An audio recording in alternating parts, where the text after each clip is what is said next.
This weekend I got a couple calls from the media asking me questions about Rick Perry, our governor here in Texas, the statements he made about possible secession.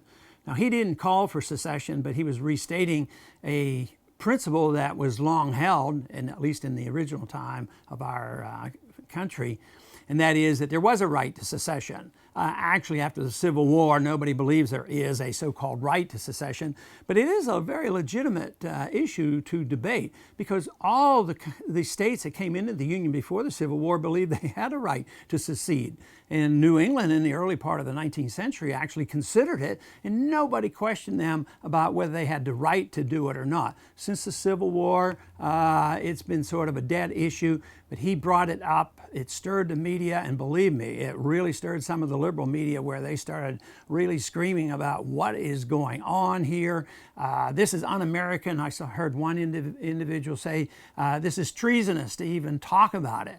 Well, they don't know their history very well, because if they think about it, it's an American tradition. It's very American to talk about secession. That's how we came into being. 13 colonies seceded from the British and established a new country. So secession is a very much of an American principle. What about all the strong endorsements we have given over the past decade or two of those republics that seceded from the Soviet system? We were delighted with this. We never said, oh no, secession is treasonous.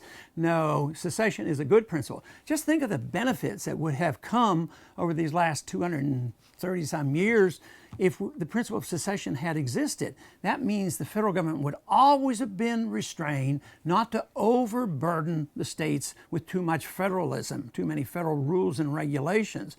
But since that was all wiped out with the Civil War, the states, the federal government has grown by leaps and bounds, and we have suffered the consequences. And we need to reconsider this. We should think about it. It's not un-American to think about the possibility of secession. This is something that is voluntary. We came together voluntarily. A free society means you can dissolve it voluntarily. That's what the whole issue was about. Just remember, one of the reasons that Wilson drove us in unnecessarily into World War I, he talked about, well, we have to have every country in the world the benefit of self-determination, a good principle. Of course, I don't think he really believed that, but self-determination is a good principle. It's a very American principle. So to me, it's a shame that we can't discuss this. You know, it's interesting that so many of us have been taught for so many years, and as long as I can remember, from first grade on up, taking the Pledge of Allegiance, that we have a republic that's indivisible. And we have been preached at and preached it. So therefore, there is no contest, no question since the Civil War that we have even the thought that this could happen. But you know what a lot of people don't talk about, and they really don't even know about, is who wrote the Pledge to the Flag. The Pledge to the Flag came from Francis Bellamy, an avowed socialist who wanted to put into concrete in the pledge this principle of being indivisible.